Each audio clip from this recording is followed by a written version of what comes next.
compagnie de la directrice de l'Office du tourisme, Madame Girard, bonjour. Bonjour. Merci de nous accueillir dans votre bureau ici dans l'Office du tourisme de Taninges.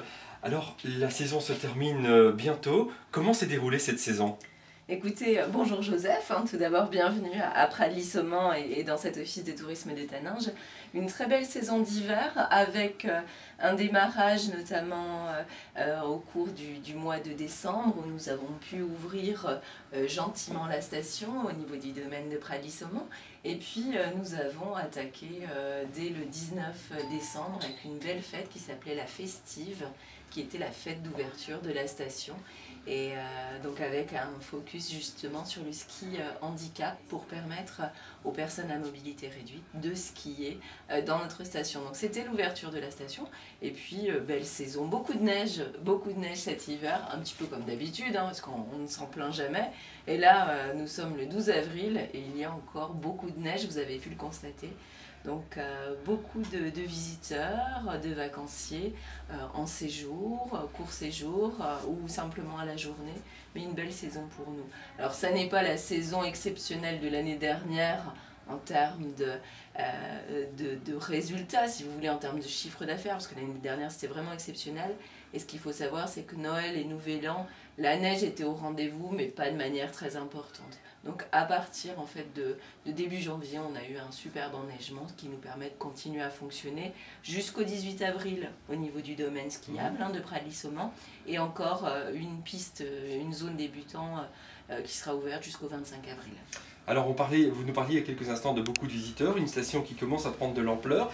Beaucoup de visiteurs belges dans votre station. Effectivement, donc cet hiver, mais comme les hivers précédents, et je trouve que là en ce moment vous êtes en vacances, les amis belges sont en vacances, donc beaucoup de clients belges ce qu'on apprécie beaucoup, c'est la gentillesse des amis belges parce que vous venez découvrir une station et même si vous avez des remarques, des choses à faire, c'est toujours dans un souci d'amélioration de la qualité des prestations et vous participez à toutes les animations, vous êtes toujours en pleine forme.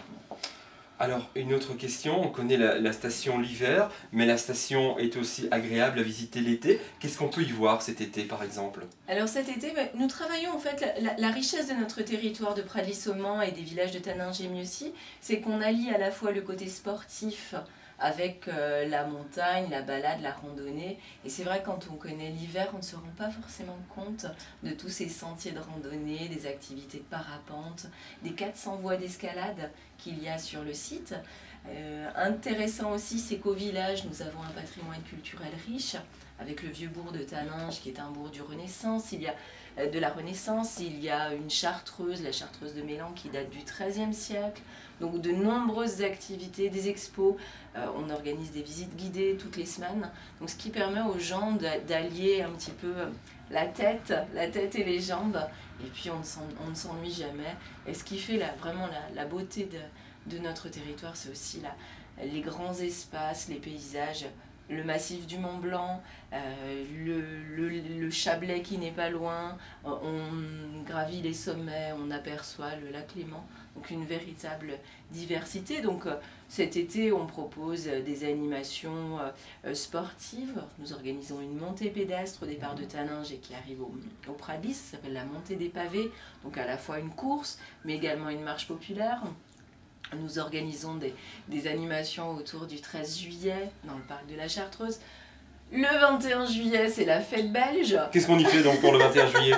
Donc nous, du côté du Pradly, pour le 21 juillet, on organise un grand quiz franco-belge. On boit de la bière. On y mange des frites? On y mange des moules et des frites. Il y aura plein de choses, donc comme chaque année. Et puis Georges de Koning, qui est un ami belge, qui vient, je crois, depuis près de 25 ans dans la station, nous aide à organiser cette manifestation. Donc on a également la Jacquemart, qui est un gros rassemblement de voitures de collection, le 1er août, un rassemblement de sculpteurs également, un concours d'attelage. Et pour les sportifs, la station organise également un éco-trail le 19 septembre pour la fin de saison. Et c'est une course qui fait de 22 km à 46 km dans tout le massif. Donc vraiment un bel événement. Et puis toutes les semaines il y a des animations, des événements, il y a des concerts de carillons, de grandes orgues, des concerts chorales, etc. Beaucoup de choses. Eh bien merci. Avant de se quitter, eh bien, on va donner le résultat du concours, puisque nous l'avions annoncé lors de nos entretiens. On a organisé un concours sur le site FST avec un gagnant qui va pouvoir gagner un voyage pour 2 personnes l'année prochaine, puisque ici la station va fermer d'ici quelques jours. Donc l'heureuse gagnante s'appelle Séverine Dubois. On prendra contact avec elle dès notre arrivée. On peut déjà lui annoncer qu'elle viendra avec la personne de son choix passer une semaine ici au Pradly, tout frais compris. Voilà, merci de nous avoir accueillis et à très bientôt.